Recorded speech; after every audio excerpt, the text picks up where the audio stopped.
YouTube universe. What is going on, all my hitmen and Harley Quinns? You know who it is. It's your favorite mother freaking role model, the Buddhist Wusan with an attitude, Hitman Thornton, for Raw Reaction TV.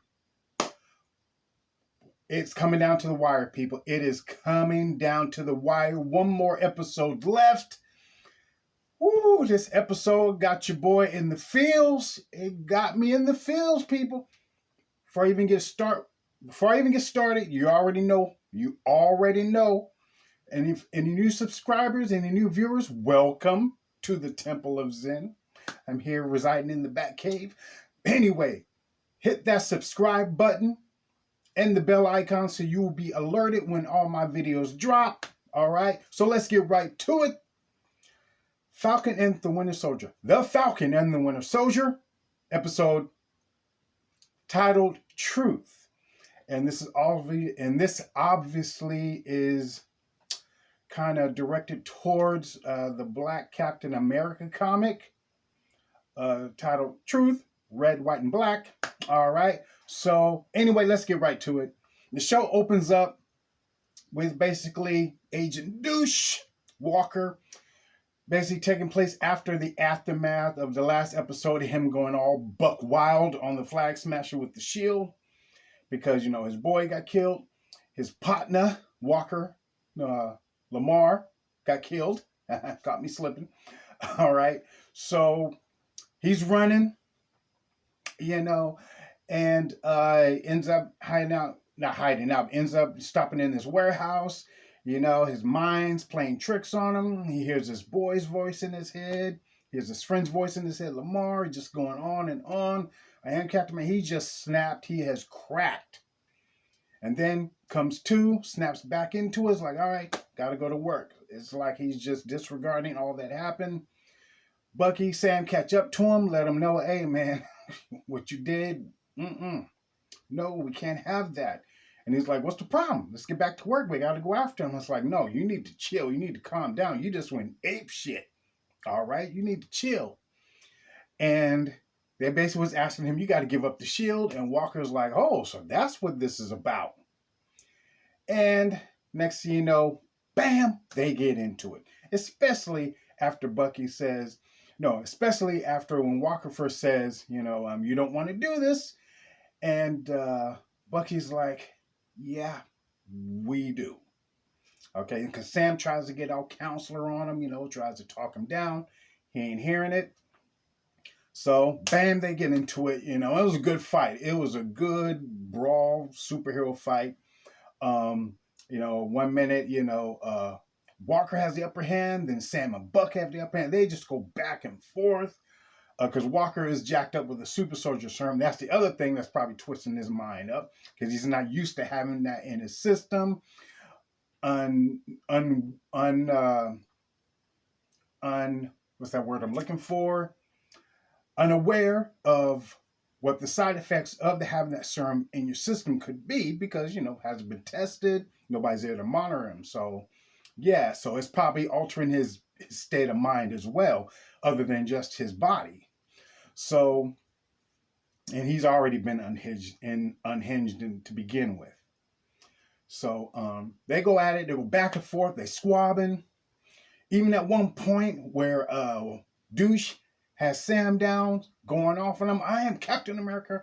And it looked like he's about to crack him with the shield. Boom, Bucky tackles him. Because it looked like he was about to, give Sam what he gave that other, Flag Smasher that killed him. And at one point, Walker rips off Sam's wings. That ain't right. You didn't have to go there. That ain't right. And then at one point, Walker throws Bucky, into a pillar, which messes up his arm for a hot minute. His bionic arm, I like to say. But in the end, bottom line, they ended up getting the upper hand, getting Walker down, knocking him out. And so they were able to get the shield back. But of course, it's still all bloodied. So, smash cut. Next you know, you see Sam Bucky in with Torres. And they have that chat. Then Sam and Torres have a talk, wonder, what happened. And Carly and them, they've gone, nation worldwide now, and um, want to know what happened to his wings. You got your wings. What's going on with them? Of course, Sam doesn't tell him. So Sam walks off, and he's like, "Hey, you forgot this." And Sam looks at Torres, like, "Hey, you keep it." Which kind of foreshadowing, because in the comic, Torres becomes the Falcon as well. So let's see what happens. Let's see what happens.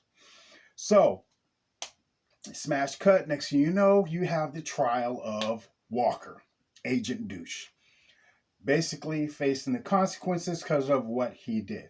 Now, my thoughts and takes on it is, I find the whole situation kind of interesting, and also made me reflect a little bit on what's going on in today's society with camera phones and police brutality and all this stuff. So I wonder if that's somewhat of the message with that as well, because you see him, he has a flag smasher down, surrendering basically, but he don't care. Bam, bam, takes him out, and you got people filming with their cameras. So kind of makes you wonder, because we got that trial still going on today. So it just kind of makes you think, kind of makes you wondering. Okay, kind of interesting.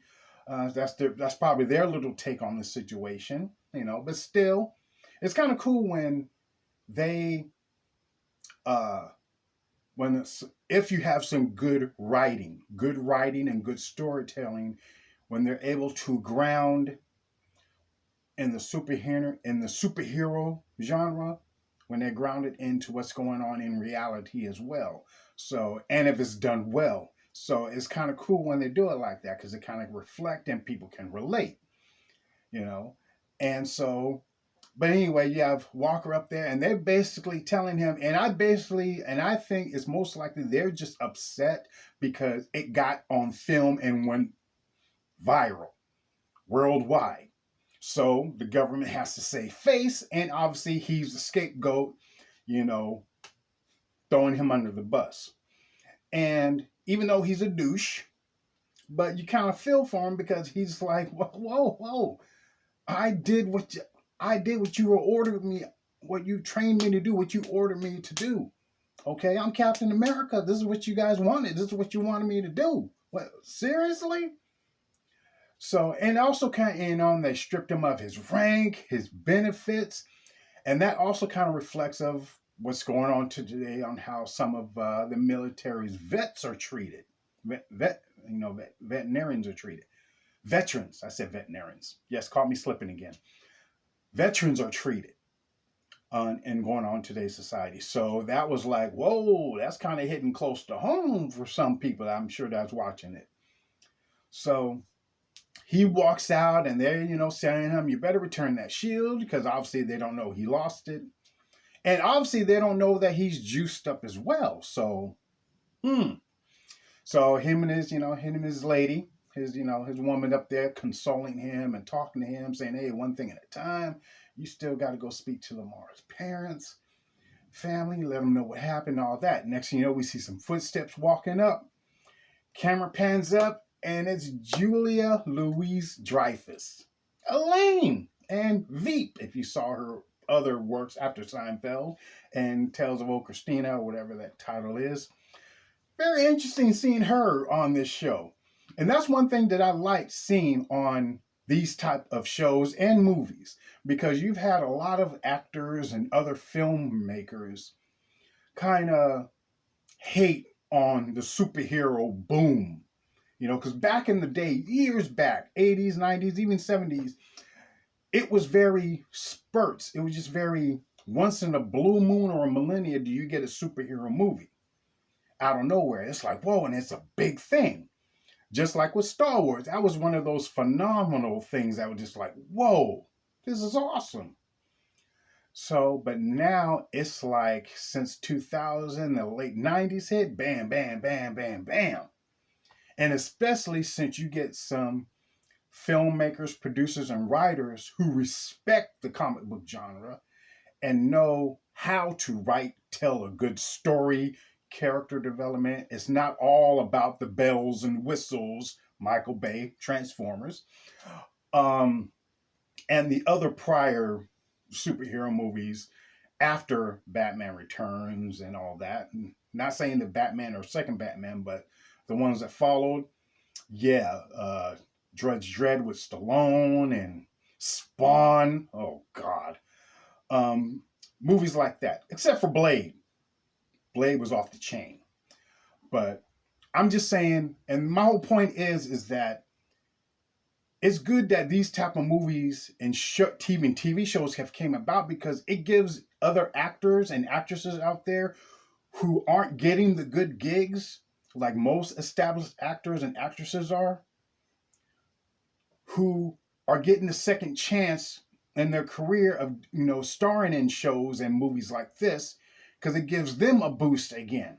It gives a chance to show their acting chops and good range, especially if there's some good writing and directing involved.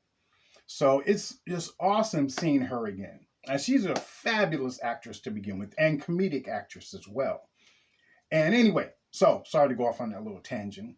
So you have she basically is playing the character of, I wrote it down in my notes here. Hold on a second. Relax. Contessa Valentina Algia de Fontaine. I probably butchered the name. And basically, she's supposed to be Madame Hydra from the comics, which I think is another character, a spinoff from a different. Because she's supposed to be a variety of possible different characters, but of the same person, I believe.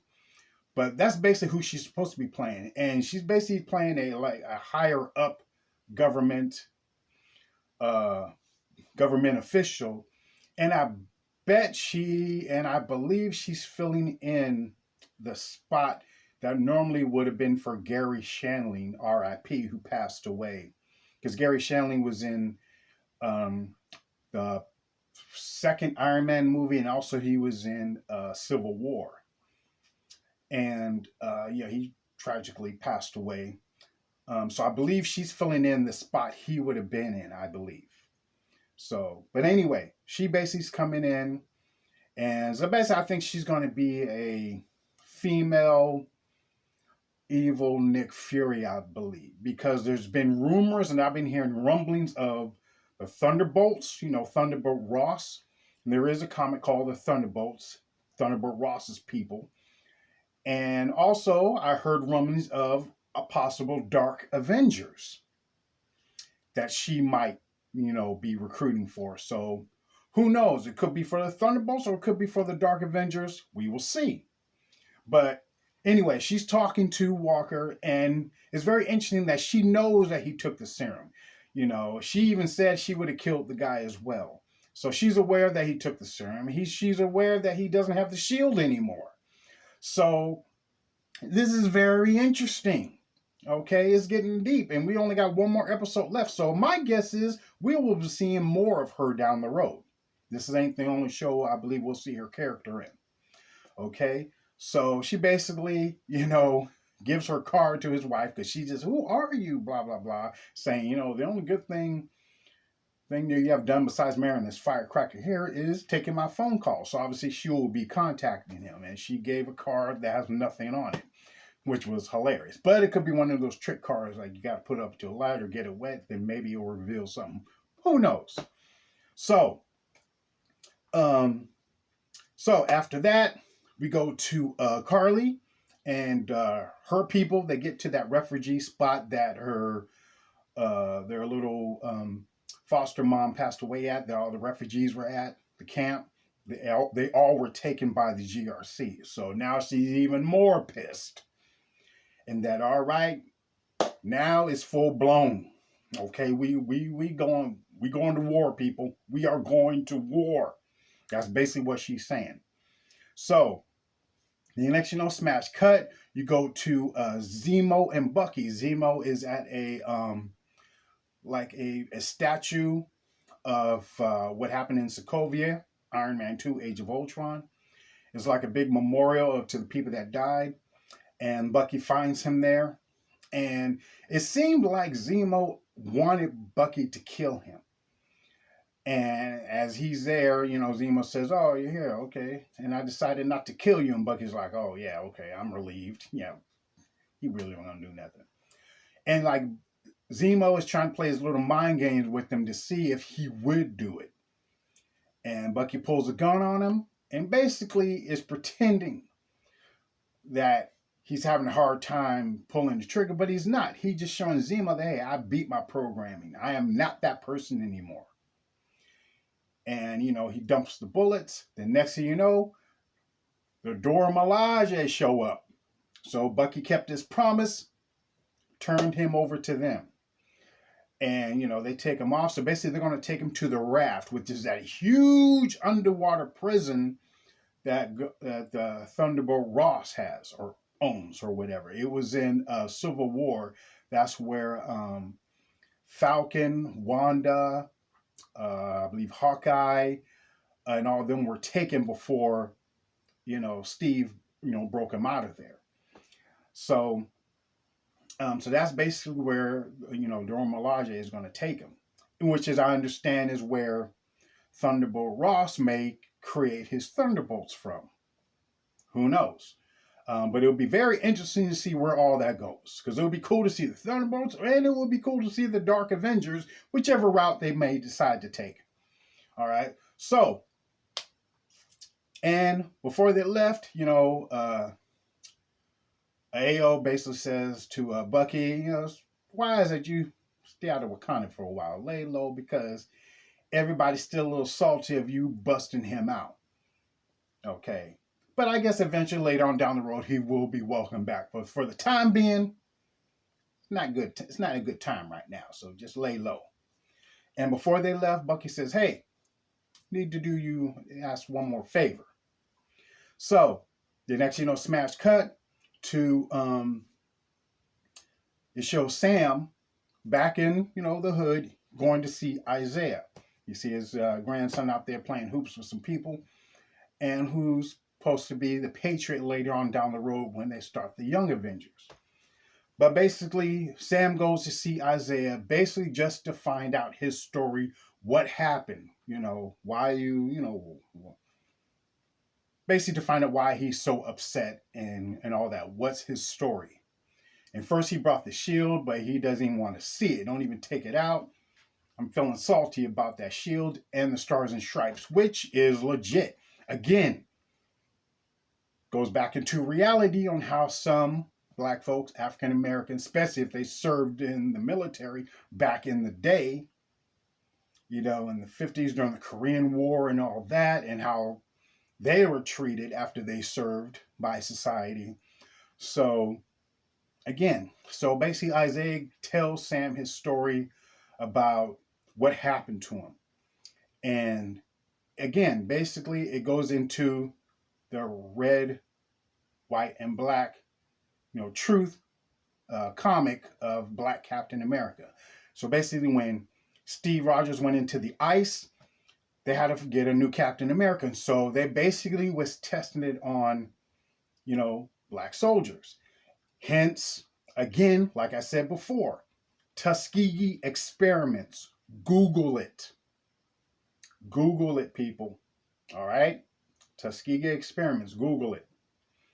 So they basically were using the real story of the Tuskegee experiments that happened on black people and kind of added the super soldier serum instead. But it's still real and it still happened. They just flipped and used the super soldiers experiments instead.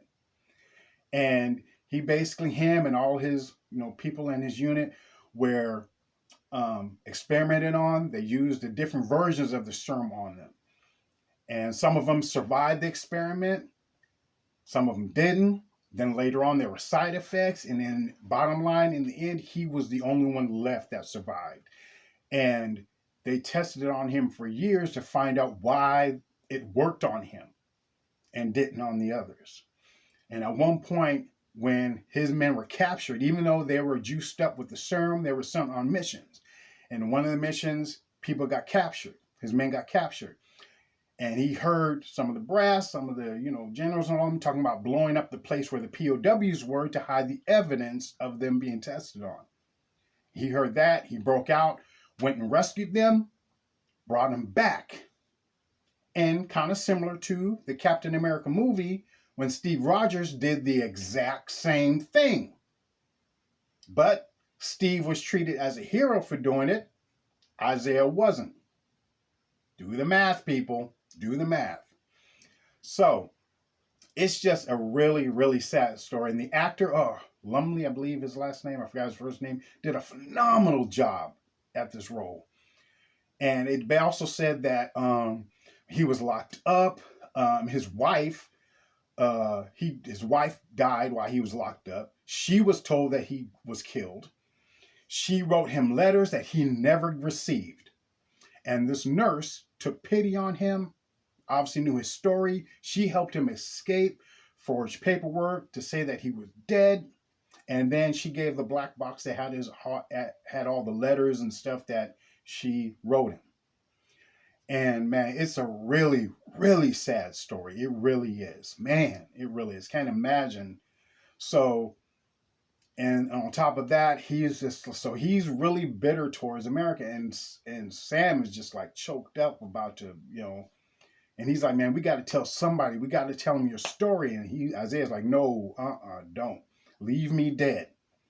They erased history for 500 years. Not just history, black people's history, of a lot of black people that have done things throughout history. A lot of things have been erased, and that's true. That is true. So he's just like, leave me dead because he said, you don't think I will be dead in a day if I came out of hiding, if my story came out and people knew about me and knew what really happened? You think I would be you think I would be alive after coming out? Leave me dead. And that does make sense because they'll cover shit up that makes them look bad. Definitely, they will cover shit up. So in the end, he just said, there's no way they will allow a black man to be Captain America. And even if they did, no self-respecting black man would want to be Captain America. And the camera really focused on Sam on that part. So that definitely makes Sam think. And they're doing a very good story. Instead of just like they did in Endgame, handing Sam the shield to become Captain America. Okay, become Captain America. Hey, even though it's a tough mantle to take, I'll become Captain. No, they actually go through the struggle of him not wanting it and then wondering why he wants it and why it's important for him to be Captain America. And just a lot. Because there are some other YouTubers out there that do have a problem with certain black characters taking the mantles of other white superheroes. So it's just kind of interesting how it seems like this show, the writers have paid attention and heard all that and actually wrote some stuff in there kind of reflecting those feelings and why and all that. So I think that's kind of interesting. Very kind of interesting and well written, well told story, character development, all that. This is how they should have been written from the beginning. Thank you, Christopher Nolan, for doing that with Batman Begins. He's the one that first started, hey, see, you can write stories. It's not about all bells and whistles. You can write stories, character development, the inner struggles that they go through, all of that. So, well done. All right, so that was a very powerful scene. So, smash cut to Sam coming home to see his sister, and they have talks about the situation with the boat and what are they going to do and their financial struggles. So Sam decides to reach out to the community, the people that were friends with his parents, that knew them as well when they were younger. So they all come out as a community, as they should, and as we all should in today's society, come out, help one another through struggles. Not just black folks helping black folks, everybody helping everybody, okay? Come together as one. And show all that. And then, Bucky shows up, helps out, but at the same time, he brought this big old case, like a suitcase from the Wakandans for Sam, which obviously is probably some new wings, and obviously probably his new Captain America suit that's in the comics, or something that looks close to it. So that'll be very interesting to see what that looks like. But Sam and Buck, they have a conversation about all that's been going on, and what to do. And of course, they go into this big old montage of them fixing the boat, which was cool. Shows them bonding, connecting, all this stuff. And so, let's see, Sam and Buck, they have conversations, and also you see a little flirtation going on between Sam and Bucky, and not Sam, Bucky and his sister. My bad. You see a little flirtation going on between Bucky and Sam's sister. And she's like, "Oh, hi, I'm Sam." Yeah. And then Bucky's like, "Hey, I'm Bucky." "Okay, Bucky, obviously you got some swag after all. You ain't too rusty." Even Sam's like, "Okay, what's happening here? Back off, Neil. Mm-mm. Me and you still working stuff out, but don't bring it there." So that was kind of funny. And then you got Bucky and Sam kind of training, throwing the shield around. They're having a conversation, working through each other's issues and just discussing. And which is kind of funny because it kind of resembles like when that father goes out to have that little man-to-man talk with his son, but they're playing catch with the football. They're kind of doing the same thing, but with the shield, and they're grown men.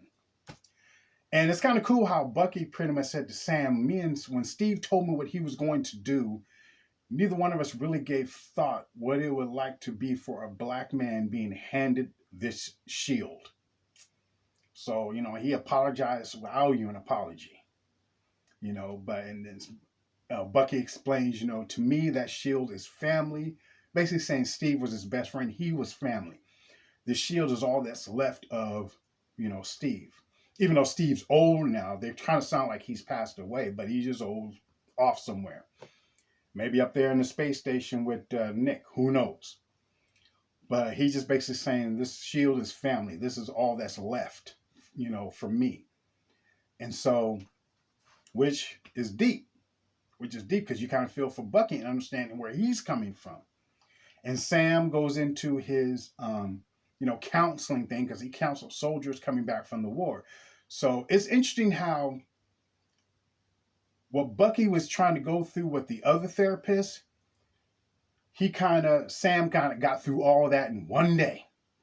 And, basically just telling him how he should, you went going through your grievances, be of service to those people that, that have lost, go do what you do for them. You were just doing stuff to make yourself feel better. No, do something to make them feel better.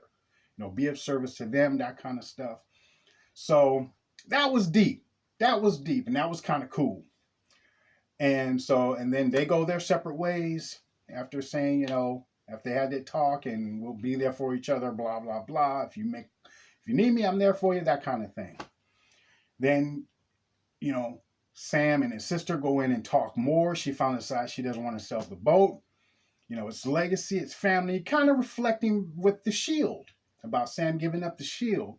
And he, shouldn't have. And obviously he told his sister about Isaiah, because after what Isaiah said, and, after going through all that struggle and sacrifice, what's the meaning of it if I don't keep fighting?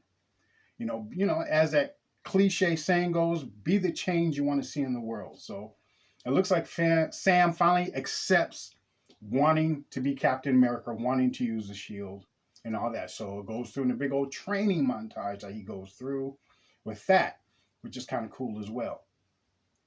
So that's kind of cool. And yeah, that's right.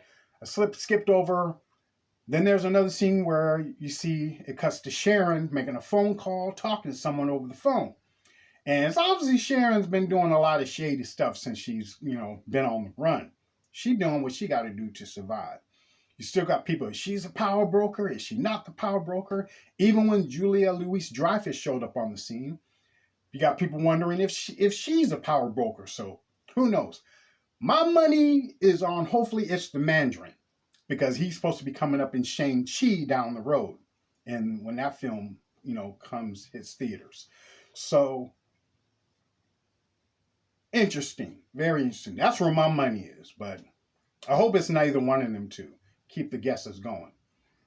So, but she's on the phone with somebody saying, I hope you get out of that Nigerian prison or like Nigeria prison. And basically wants this person. So you're not sure who she's talking to, but there's a person on the phone speaking in French.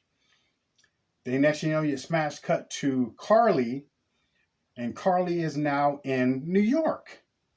And it turns out she's there because there's going to be a big GRC summit on what's happening further with the Patch Act and the whole helping people global thing. And obviously she's there with her people, and it also shows how far her reach goes, which is kind of cool to see. It's not just her and her like 6 or 8 people. She has worldwide followers and connects everywhere because she's in the park. Oh, and the person that walks up, George St. Pierre, who's playing Batroc Baliba, I can't even pronounce that. And it's kind of cool to see him again because he was in the first episode of Falcon and Winter Soldier when Sam fought him on the plane because he kidnapped this soldier. And it turns out that's the mission that Sharon sent him on. So who knows why Sharon wanted that dude that obviously he never got. So, and also he was in Captain America Civil War when he fought Steve Rogers on the boat. So it's cool to see George St. Pierre still around, and he's really evolved after, the UFC stuff. So it's kind of cool, and he makes a good villain too. So, so obviously there's some stuff going on there. And also you had Agent Douche Walker going to see Lamar's family and them talking and him explaining it to him and how heartbroken he was, and his mom telling him how proud Lamar was of you being Captain America and being your partner. And saying, you got that guy that killed him. And even though he kind of lied to the family saying, yeah, I got him, even though he really didn't, he got one of the people involved with the person that killed him. So that's another deep. This whole episode was in the fields. It was in the fields, people. In the fields, in your feelings. So obviously Carly has something big going on that's going to take place with the GRC. Because obviously there was somebody that was in the park that had the phone when she hit the button that's responding to her text or message. He ends up being at the GRC and a part of the whole government people. And he whispers to somebody, one world, one people, kind of like similar to Hell Hydra. And next thing you know, the lights go off, big old red light comes on. Obviously, Flag Smashers have infiltrated. So the next thing you know, it's all over the news. And next thing you know, it kind of cuts to Sam, Pulp Fiction style, opening that suitcase. It doesn't show it what it is, but it just shows him having that look on his face like, okay, yes, we are doing this. So my money's on that it's the new Falcon suit, the new Captain America Falcon suit that's in the comic, but probably is looked and styled different.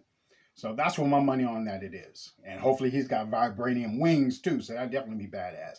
Basically, it was probably going to be a suit that's also is going to be able for him to go up against toe-to-toe with super soldiers as well.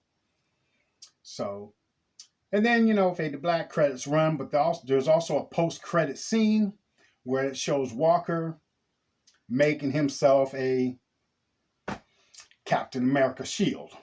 I told you I'm going to be Captain America. You don't do that to me. Clink, clink. Just crying over, hey, I'll show you. Clink, clink. It's just, wow. But it's obviously they're going to go with U.S. agent route, like in the comics, which is a darker version of Captain America. So, which is very dark, yeah. So, but this episode was awesome. I love this episode. Like I said, it was in the fields. A lot of information, especially with Isaiah. A lot, people. A lot. So, leave your comments down below. Let me know what you thought of the episode. Anything I might have left out. Okay? So, and like I said, beginning, hit like, subscribe, share, hit that bell icon. Welcome to any of you new folks out there. Welcome. Let it be known, I'm your favorite motherfucking role model. Okay? All right, so until next time, Hitman Thornton, your favorite mother freaking role model, the Buddhist with an attitude, aka Mr. Wonderful. And I forgot that at the beginning. All right. So, for Raw Reaction TV, until next time, peace out, bitches. And remember to always, Husa, stay zen as fuck.